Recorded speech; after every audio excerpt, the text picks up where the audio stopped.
So yun ang shoutout sa mga taga Surigao del Sur, no? Shoutout sa mga Surigao noon people. So for today's video ay i-feature ho natin yung inyong napakagandang lugar, napaka the best, no? Kasi nakakalangha po ang inyong abang lingkod ng preskong hangin, sariwang hangin. Nakahigop po tayo ng napakasarap talaga na sabaw ng preskong isda. Tapos yun, na-enjoy ho natin ang inyong mga view. Okay, bali ang tukoy ho natin dito or yung ating talagang sinasadya or yung pinaka-target ho dito is yung Enchanted River. So, yung Enchanted River is siya geographically located or situated siya sa Municipality of Hinatuan, Province of Surigao del Sur. And sa mga hindi nakakaalam dyan, it's my second time around. Kahit hindi na itatanong, sabihin ko na lang.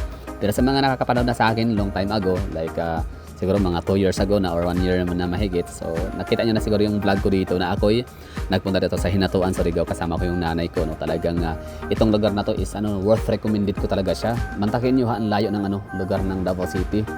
Pero talagang sinadya ko pa rin talaga to. Gawa nung wala talaga siyang kapareha, wala siyang katulad.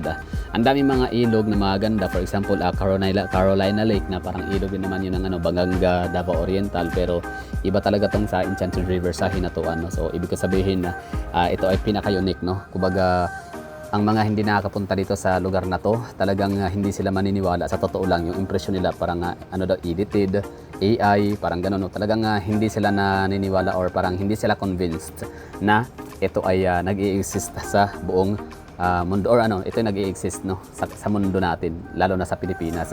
So ang dami kong mga nakikita mga comment dyan sa kahit sa ang platform, no? Lalo na sa mga foreigners, talagang na-amaze ho talaga sila, like kumbaga it seems unreal, unbelievable, no? And syempre wala silang magawa because it's amazing. Yun yung sabi ho nila.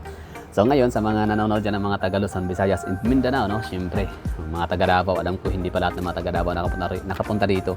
Parang sumikat yata tong Enchanted River, as far as I remember. Parang yung talagang naitampok siya sa mainstream media is parang 2012.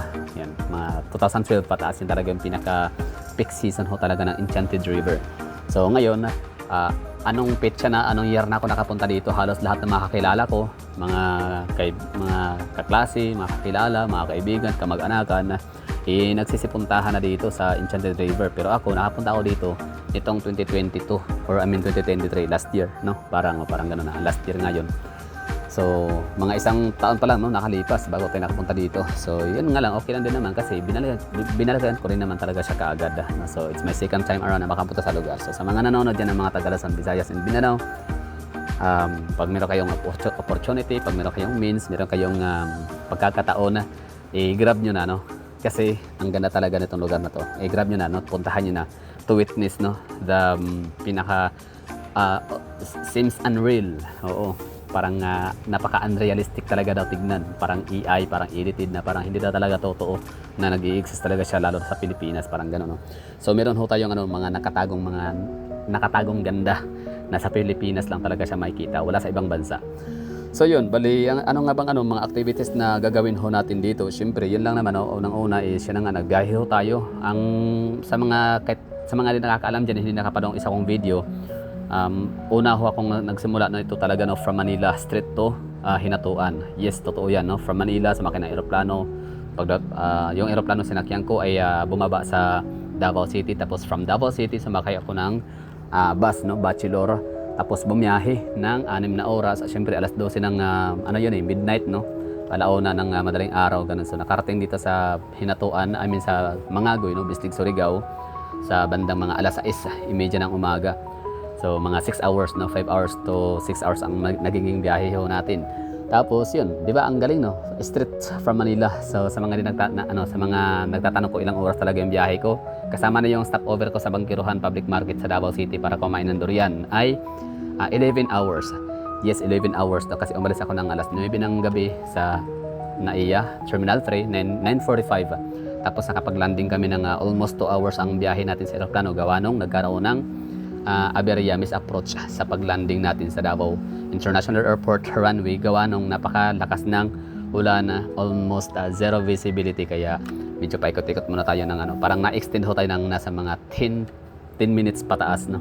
So yun, ang dami ko mga tawag nito, parang mga stopover muna. Tapos nag-vlog pa ako, nakipagdaldalan sa mga ibang pasahero sa airport.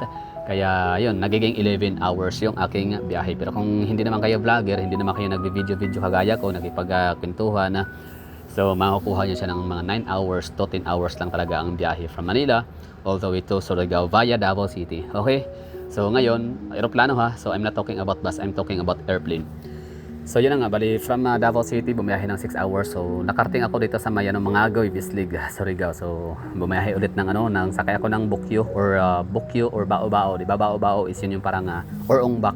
Tama ba Ongbak, Bao-Bao? Basta yung tricycle na or means of transportation sa Thailand na ginaya natin dito sa Pilipinas. So ang pamasahe ay 200 pesos tapos balikan 400. Tapos extra parang extra tip na rin sa tao, sa driver. So nagiging 500 na lahat ang binayaran ho natin. So kinuha ko lang siya mula ng alas 6 umaga umalis. Nakabalik ako ng tanghali sa may Mangagoy kasi hinabol ho natin yung last trip papuntang Katiil. Yes, gusto kong pumunta ng Katiil para maligo din ulit sa Aliwagwag Falls. So abangan ho ninyo yun. Meron ho tayong upcoming na i-upload na video tungkol sa lugar na yun na napakaganda talaga. Pinakamataas, iconic din yun na falls kasi pinakamataas na falls sa buong Pilipinas. Pinakamataas, pinakamalaki sa buong Pilipinas na falls, talon. So Katiil, Aliwagwag Falls, Katiil, Municipality of Katiil, Davao Oriental. So okay, going back tayo dito sa sa Enchanted River. Yan ang ganda ng nila ng kanilang lugar. Blow, yung sa pinakamalalim na area doon sa pinakabungad pinakaunang napuntahan natin kanina sa color blue. Pag dito naman na area color green, 'di ba? So napaka-iconic talaga ng lugar na 'to, napaka-the best perfectly perfect. Hindi makakapaniwala ang mga hindi pa nakapunta dito na talagang itong ganitong lugar ay existing. Pero Enchanted River So nga pala, bakit ako napunta dito sa dulo na to? Gawa nung i-experience ho natin na sumakay ng bangka para kumbaga i-experience ho natin na mag-island hopping. Ang kailang island hopping is kasama ho yun sa pwede natin gawing activity, pero optional lang naman ho siya Kasi ang mga pupunta dito talagang Enchanted River na din naman talagang pupuntahan. Gawa nung napaka-unique nga, wala siyang kapareha, walang katulad, wala kang mahanap na halos kapareho kahit saan man sa planeta sa buong mundo Talagang dito lang talaga sa Hinatuan, Surigao del Sur. Pero itong mga island hopping na to, itong mga gato, yung sasakay ka ng bangka, ang dami nating mga mapupuntahan na dihamak na mas maganda pa.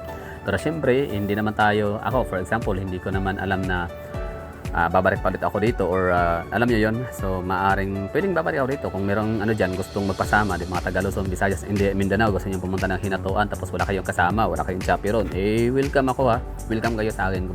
Basta wala lang talaga siyang conflict sa ating mga schedules for sa akin, di ba? Wala akong mga important transactions, wala akong mga naka-line up na mga gala, di ba? So pag gusto nyo pumunta ng Enchanted River, so let me know in the comment box na lang, tapos o di kaya PM nyo ako, tapos yun, bali samahan ko na kayo magiging chaperone nyo ako, magiging guide, parang ganun.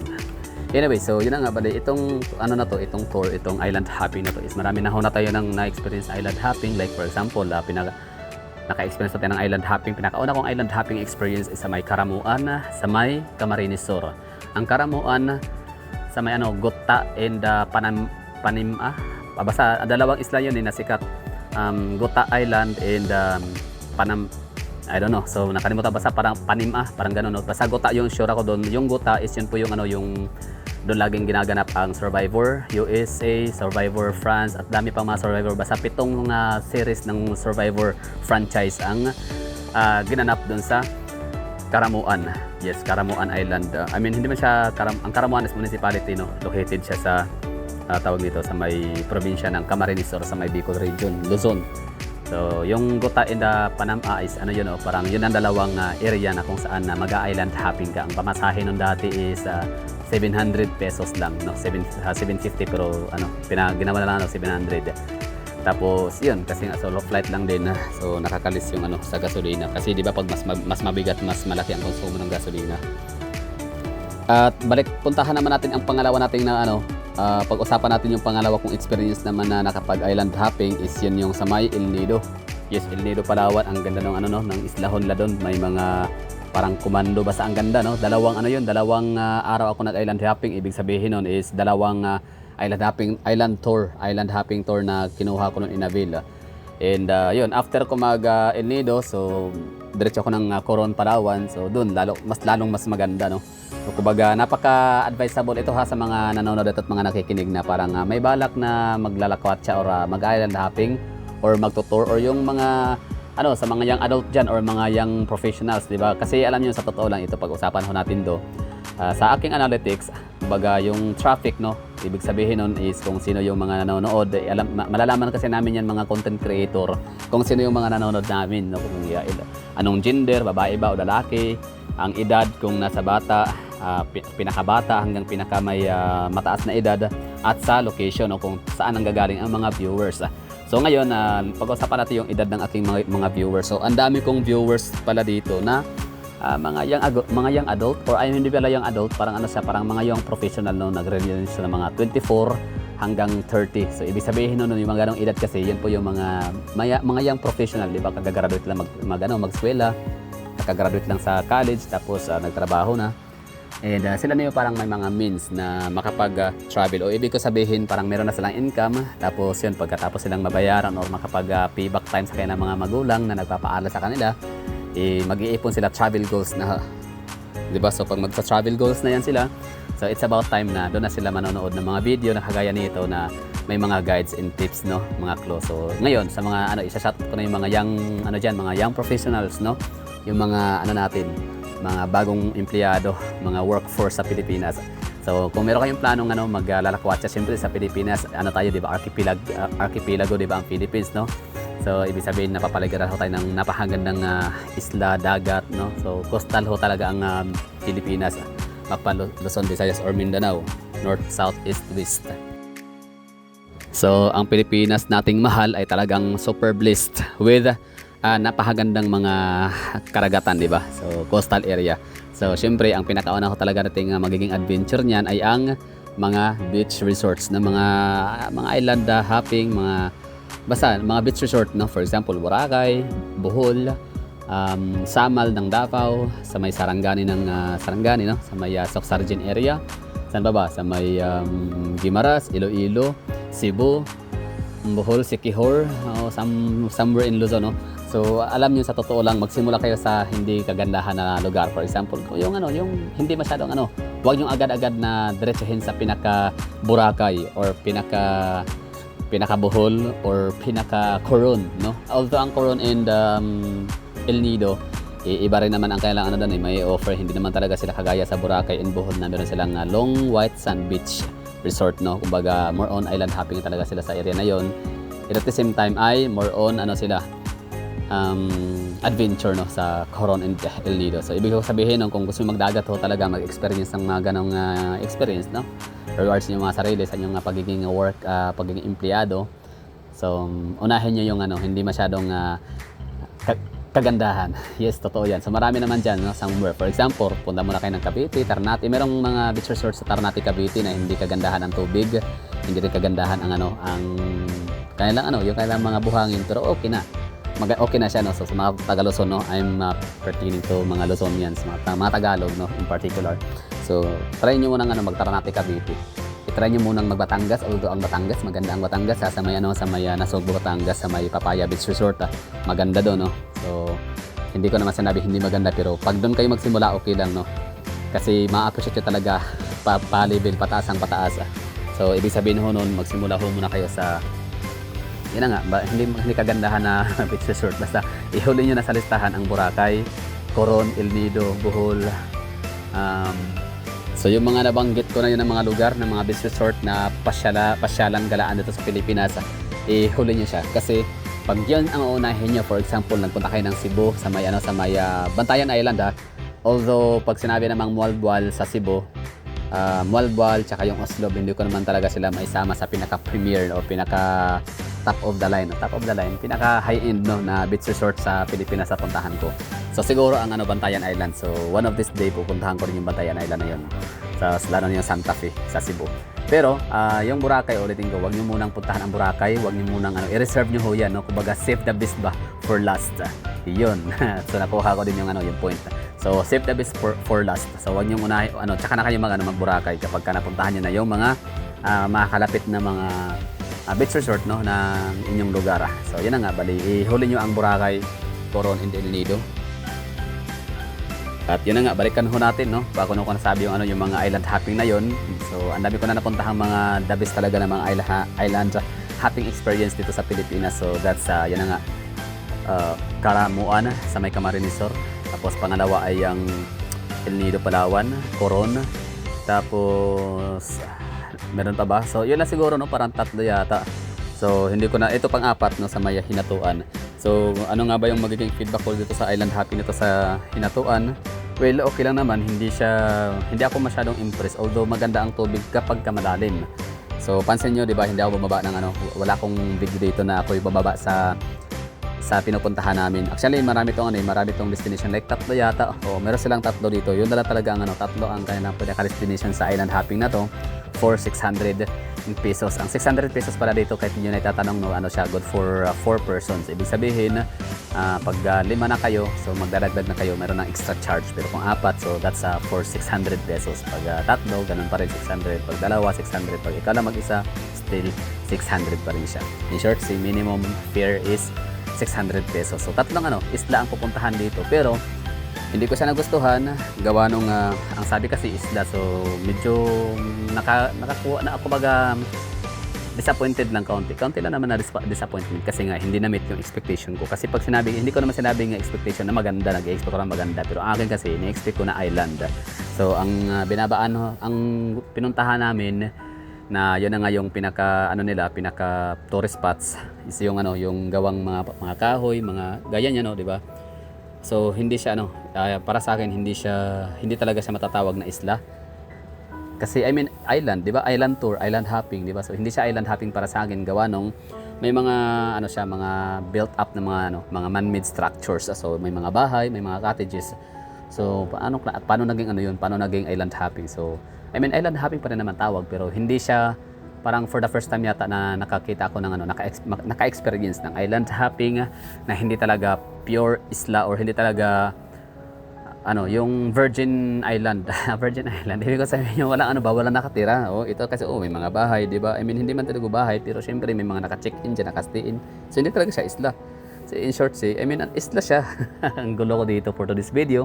Kasi basta ang pino-point out ko dito is siya. Ayoko nung mag-island hopping na merong mga man-made structures na nakatayo. 'Di ba? Gusto ko yung yung mga yung mga natural na makikita, 'di ba? So dito may mga bahay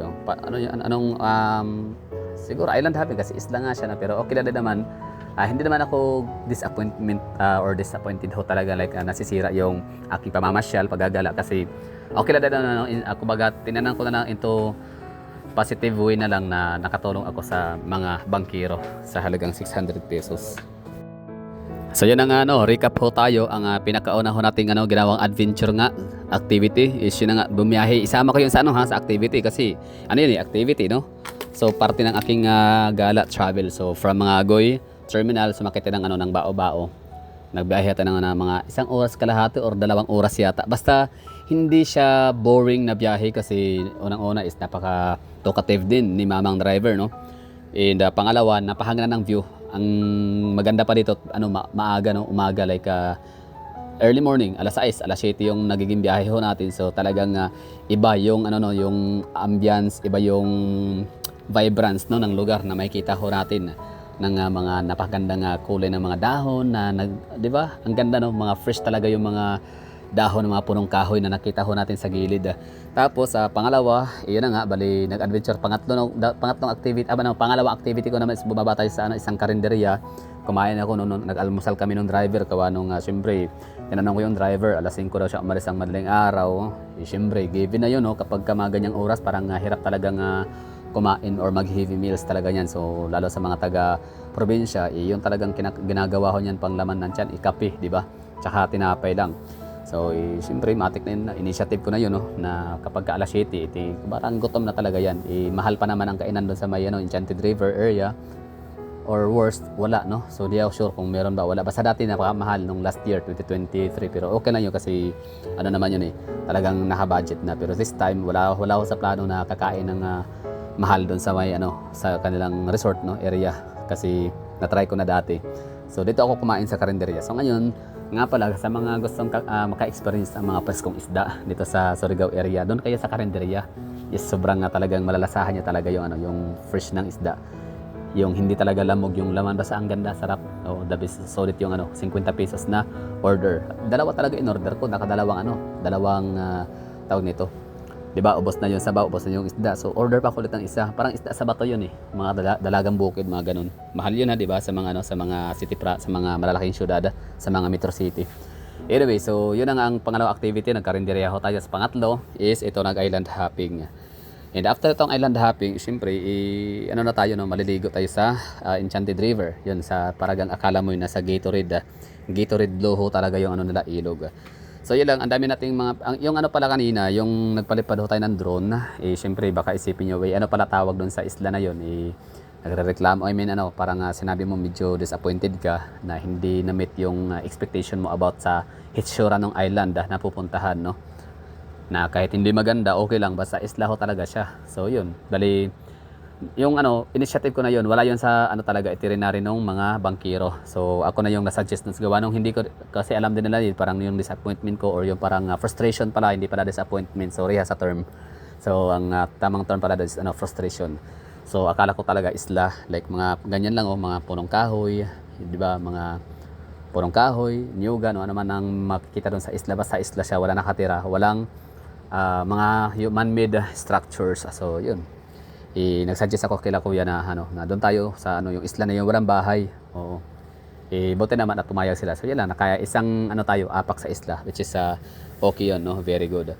Tapos may mga dadaan ng mga maliliit na isla gaya nito. So kumbaga tingin-tingin lang, no? Kumbaga dinaanan lang saglit, sinaglitan lang, pero hindi talaga bumaba dyan, gawa nung syempre nakatakot yan, may mga yan, may mga nito, mga walo-walo, di ba? Yung wala yan, parang sea snakes, di ba? Ang makamandag yun, di ba? Tsaka parang wild pa yung area na to dito. May pagka pa rin, wild, no? Although pa maraming mga squatter sa area, maraming mga kabahayan sa gilid ng dagat na makikita ho natin sa video. But still, may mga itong portion na to parang wild pa rin, no? So ito yung parang legit na isla sa akin, na talagang wala kang makikita bahay. Wala kang makikita mga kubo or mga cottages. So hindi siya inangkin ng kahit na sinong mga private personnel sa lugar para suluhin yung area. So balak ko sanang pumunta dyan at na maglangoy or aakyat dyan sa isla na yan, sa kapiranggot na isla na yan, pero parang naisip ko talaga parang delikado. So ang ginawa ko, hindi na lang, no, parang tininan ko na lang muna siya, pinagmasdan. Kasi nakatakot nga talaga, di ba? What if kung meron palang sea snakes? So baka 8 oras na lang yung itatagal natin, di ba? Walo-walo. Kaya sa tinawag na walo-walo kasi pag nakagat ka daw 8 oras, 8 minuto at 8 segundo lang yung magiging buhay. Anyway, so yun ang bali heading towards na tayo nito sa Dalampasigan. Papunta na tayo ng nito, Enchanted River, pabalik na. So yan lang, bali gusto ko lang din ipakita sa inyo pa rin yung yung mga madadaanan ho natin ng mga island forms, mga rock formations, no, na yan nga hindi natin talaga siya may enjoy. Although sinabi naman, meron naman siya sinuggest na kasi gusto talaga nitong mga nakita nitong mga mama, no, nitong mga tao na talagang gusto kong maligo, magtampisaw, no, pupunta sa gilid, sa maghanap ng seashores, tapos pwedeng tampisaw, maligo. So kaya meron silang itinuro, meron kaming pinuntahan dito for the last time talaga, no, last attempt. So siguro parang naisip nila kawawa, I mean parang unfair siguro, parang nalugi itong taong to kasi nagbayad ng 600, wala, hindi niya man lang talaga rin na enjoy or hindi niya inavail, no, or hindi niya pinuntahan yung mga cottages nga, o puro cottages. So hindi siya island hopping, so parang siya, cottage hopping na siya, or resort hopping. So ginawa nila, dinala ako dito sa lugar na to dito, tapos sinubukan nila ako na parang kinonvince na dyan maligo kasi maganda. So sinubukan ko rin naman, bumaba ako dito. Ang problema nga lang ay hindi siya malinis ang tubig, hindi malinaw, I mean malabo, no. So siya, parang basta dusty ang area. Tapos dusty, parang kung sa hangin alikabok, pero tawag yan kapag ka nasa sa tubig, na kapag apak mo, so yun, may lumulutang na mga parang putik, gano'n, no. Tapos may mga residual, no, mga waste galing sa mga tao, mga plastic solid waste ang nakikita natin sa area. So given, kasi kita mo naman, di ba, may mga kabahayan. So syempre yung mga dumi nila, yung kailang mga tinatapon ng mga basura, di may iwasan, di ba? Kahit pasabihin natin meron silang sinusunod dyan na protocol talaga na maglilinis ho sila. Syempre rin may mga pa rin, meron pa rin talagang matatapon na mga gamit, mga wrappers ng kailang mga pinamili, first, lalo na mga plastic. So, plastic wrappers. So, yun, dinala daw sa area na yun. Kasi naman ko nakita, kaya din ako tumuloy. Sabi ko, doon na lang maligo sa, sa may Enchanted River. Klaro pa doon talaga. Sure pa ako doon, 100% or 99% na malinis ang tubig. Kasi nga, walang kabahayan na. So, talagang galing yung tubig sa pinakailaliman. Oo nga pala, itong pupuntahan natin na Enchanted River ngayon kung saan tayo maliligo ay wala pang kahit sinong magagaling, no? Na mga foreigner, na mga diver, no, na naka-explore or nakadig in or nakadig deeper talaga, no, sa area at nalaman kung ano meron doon sa kinalaliman. In fact, meron ngang ano diyan, isa namatay daw eh. Tapos yung isa ay parang baldado or basta may nangyaring hindi maganda. So injured, no. So, yan lang, balin, ito yung pangatlo ha, so ulitin ko, from terminal sa may mga agoy, sumakay tayo ng bao-bao, tapos nag-enjoy sa kanilang daan, 1 hour and a half hanggang 2 oras yung biyahe ho natin. So, ibig sabihin, ganun ako tagal nag-enjoy sa pagmamasid, no, sa kailang area, sa highway, sa kanilang mga bulubundukin, mga punong kahoy, at mga falkata. Ang daming falkata, sa mga hindi nakakaalam pala, ang falkata pala ay isa sa main source of income, no, ng mga taga rito. Kasi yun nga, maghahakot ka lang ng falkata, pwede ka nang sumahod ng nasa hindi bababa daw ng 400 hanggang sa 1,000. Share parang gano'n, no, korpo. So yun, naligo ho tayo dito sa sa Enchanted River, tapos merong naglalako, nagtitinda ng itong maha. So ang ginawa ko dito is parang respeto, bumili kahit paano bigay support. So bumili ako ng dalawa. Tapos ngayon, nung natikman ko, nagsisisi ako ba't dalawa lang binili ko. Ang sarap naman pala talaga. So, yun lang. Bali, isa yan sa talagang sabi ni Drew Arellano na don't just be a hero, be a hero. Diba? Be a hero, be a hero. So, ibig sabihin daw, be a hero. Like, kumbaga, wag ka lang mag-prepare ng pera para pampamasahe lang, para pangkain, kundi mag-prepare ka rin ng mag-budget ka rin, no, para pambili ng mga kung ano mga souvenir items. Kumbaga parang kahit paano ay dagdag makakatulong ka sa kanilang local industries, mga nagbibenta na kung ano. So kagaya na kay ate, no. So masaya siya kasi umaga pa lang, mga alas 7, na-meet niya na nakasalubong ko na siya sa doon sa may area sa may Enchanted River. Tapos inalokan niya ako ng yun nga, yung kanyang mga hablangka. Tapos nung pagbalik ko, siguro mga 1 oras, mga 2 oras na nakalipas after mag-island hopping and magligo, magtampisaw doon sa may Enchanted River, wala pa rin bawas yung kanyang paninda. Malamang kasi nung time na yun, kung napapansin ho ninyo, hindi siya matao kasi nga umaga, tapos hindi siya weekends, no. Alam naman natin talaga na weekends yung pinaka peak season ho talaga natin na pamasyal, like Sabado at Linggo, kasi walang pasok, di ba? Walang trabaho sa mga government employees and mga estudyante. So yan po talaga yung araw na pamasyal time, di ba? And pangalawa, umaga. Oo. So nung time na umalis ako sa lugar, like mga 11, mga 10, mga 10:30 or 11. So ang dami ko ng mga nakasalubong na mga van na nagpupuntahan sa lugar. So ibig sabihin, so yan na yung time na masasabi nating makakabenta na yan si ate. Kaso nga lang, nagiging malapit nang maging bahaw yung kanyang panindang maha blanca na napakasarap pa naman. So yan na nga, bali wag ka lang mag-prepare ng pamasahe at pangkain, kundi mag-prepare ka ng kanting budget na kahit paano, no, makapag-avail ka sa kanya ng mga local products na mga binibenta. Anyway, so yun na nga, bali galing doon sa may Enchanted River sa may Hinatuan, Surigao City, Surigao del Sur. So balik na tayo ng nito, Bislig City, Surigao. So sa may Mangagoy para sumakay tayo ng bus. And syempre nadaanan ho natin itong kailangan Boulevard. So ito yung parang pang-4 na or pang-5 na activities na ginawa ho natin. So ulitin ko, from Mangagoy Terminal sumakay ng first activity, no, nag-enjoy tayo ng 1 hour and a half in up to 2 hours na biyahe sa papuntang Enchanted River. Sakay ang Paubao or Umbak or Bokyo. Tapos pangalawang activity is nag-island hopping ho tayo. Island tour or resort hopping pala ang tawag doon, or cottage hopping. Kasi mga cottages yung binababaan sana natin. Pero hindi ako bumaba, no? Kasi aanin ko yung mga cottage yun eh. Tapos pangatlong natin activity, yun ako yung nagtampisaw na ligo sa nag-swimming sa may Enchanted River. Tapos pang-apat is ito na yun, no? Dumaan humura tayo dito, tagpalipad ng drone sa may kanilang Bislig Boulevard or Bislig Biwok, no? Or ano ba tawag diyan? Basta mag-walking ka diyan.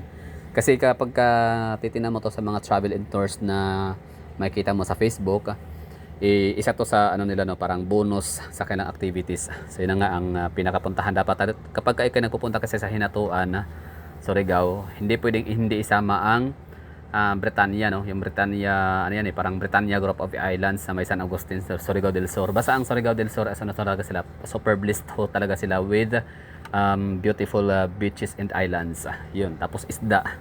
Grabe, ganda ng nila lugar, no? Napaka-presko ng isda. Ang ganda pa ng mga ng karagatan. Anyway, so yun na nga, bali kapag mag-a-avail kayo ng magbo-book kayo ng travel and tours dito sa Surigao del Sur. So kasama ho talaga yan. Number 1 talaga ang Enchanted River, no, na pinaka-market, pinaka-highlight ho talaga ng event. Tapos pangalawa is yung Britannia. Pero pa yung Britannia, parang optional. Pwede nang hindi mag-Britannia, island hopping. Kasi meron na rin island hopping dito sa may Enchanted River. Yun ang nga pinuntahan natin. Pero yun nga lang yung island hopping na pinuntahan natin. Walang makikita mga sandbars. So wala. So failure ako doon sa 600. Pero yung 600 hindi ko nasisisi doon. Kumbaga parang nakakatuwa lang kahit paano na nakapag-share tayo ng blessings kahit paano. Although kasi kasama naman sa budget yun, no? So no hard feelings. So yung frustration lang ando, no? So shout out sa mga namumuno sa Hinatuan, Surigao, or sa government o sa governor, no, sa lalawigan ng ng Surigao del Sur. So baka naman ipagbawal yung i-preserve niyo naman yung mga isla. Oo, wag niyo hayaang merong mga private personnel na i-own, no? 'Di ba? Na alam niyo yun, i-private owned nila, 'di ba? O i-privatize kasi sayang yung view. So hindi talaga siya ma-recommend gaya ko, 'di ba? So pag may mapupunta doon, kumbaga kung gusto niyo ma-experience, okay lang. Pero kung sa akin naman, kung tatanungin niyo kung nagustuhan ko ba yung island hopping na ginawa namin sana, hindi. So medyo frustrated lang. Anyway, so yun nga ang pang-apat nating activity is yun nga tayo palipadan doon sa may Boulevard, sa may Bislig Boulevard nila or Baywalk. So ito na panghuli, no. Ito yung last touch natin dito sa ating activity. Ang makita natin ulit ang hitsura ng Mangagoy, Surigao del Sur, or Mangagoy, Barangay Mangagoy, Bislig City, Surigao. Itong area na to dito is napuntahan na daanan ko na to dito like 2000 anong years ba? 2009. Oo, sobrang tagal na, no. 2008 or 2009, basta mga sometimes sa ganong year. So hindi pa to ganito kaganda, hindi pa to ganito kadaming tao. I don't know, no, kung basta yung yung area hindi pa siya concrete talaga yung daan, no. Talagang pa siya rough road. So yun lang, nag-enjoy naman ako sa aking nagiging biyahe nito. So yun, from Manila straight to Hinatuan sa may Enchanted River. Okay, so yun lang, no, sa mga mga nanonood dito ng mga young professionals. So just in case na meron kayong balak na mag-island hopping, mag-beach resort, no, talagang wag niyo munang kumbaga save the best for last. Wag niyo munang puntahan ang Boracay, Bohol, kayo na bahala, no, kung alin sa basta yan Bohol, Boracay. At saka ang dami pa naman siguro mga magandang mga beach resort sa Pilipinas. Ayun, Santa Fe na sa Bantayan Island. Tapos, yun lang, ihuli nyo yun, save the best for last para mas ma-enjoy niyo ang mga karagatan na maaari nyong puntahan pa sa future na mga biyahe ho ninyo. Tapos island hopping, yun ang so it's my bad na napuntahan ko pinakauna ang the best of the best island hopping sa Pilipinas, which is ang Karamuan, tapos El Nido and Coron. So kaya yun, naging frustrated. Yun na naman ang frustration ko doon. Pero napakaliit lang. Hindi talaga dumugo ang puso ko. Parang yun pala yun, akala ko. Kasi kung alam ko lang din talaga yung feature na yun, 'di ba? Hindi ako tutuloy sa 600. Kumbaga, I'm just wasting my time na pupunta doon like mga isang oras at saka nagka-sunburn pa ako doon, ha. Anyways, yun lang. Maraming thank you sa mga nanonood. And next na video natin yung gagawin is sasakay tayo ng bus na yan papuntang Katiil. Iba naman yung ipapakita ko sa inyo yung napakagandang kalsada nila. Yes, no. So abangan nyo, sana manood kayo sa sunod na video nito na i-upload natin na sasakay nga ho tayo ng bus from Mangagoy, Bislig City, Surigao, all the way to Municipality of Katiil, Davao Oriental. So, sa mga hindi nakakaalam, Katiil, Municipality of Katiil is yun po yung municipality ng Davao Oriental na kung saan ay pinili, no, ni Kulas or ni Kyle Jennerman. Basta yung si Becoming Filipino na vlogger sa YouTube and Facebook. So sa napakadami-daming lugar sa Pilipinas na pwede niyang tirhan or pwede niyang piliin para mag-settle, pwede namang Cagayan de Oro City kung saan siya talaga nanirahan ng matagal, Bohol, Davao, pero talagang pinili niya ang Katiil, Davao Oriental. So, yun lang, just so you know, no, parang ano lang, information lang. So, yun na nga, bali, babiyahin natin after nito yung napagandang lugar nila from Mangagoy, Bislig City, Surigao, tapos madadaanan natin yung boundary ng Davao Region and ng Surigao del Sur in the Davao Oriental. Yun na nga yung yung municipality of Lingig. Lingig, tama ba Lingig? Yes, Lingig, no? So, Lingig, Surigao is yun pinaka-boundary na municipality ng Surigao del Sur. Tapos, ang pinakauna namang madadaanan natin na municipality, boundary naman ng Davao Region ng Davao Oriental is ang Boston. Tapos, yun ang Katiil. So, ibig sabihin, from Barangay Mangagoy, Bislig City, Surigao, madadaanan natin yung Lingig, Surigao del Sur, and pangatlong madadaanan natin next kay Lingig, Surigao del Sur ay si Boston. Yes, Boston, Municipality of Boston, Davao Oriental. And ang last spot na pupuntahan natin is yung Katiil Municipality. At doon tayo matutulog at kinabukasan ay magpunta sa napakagandang Aliwagwag Falls.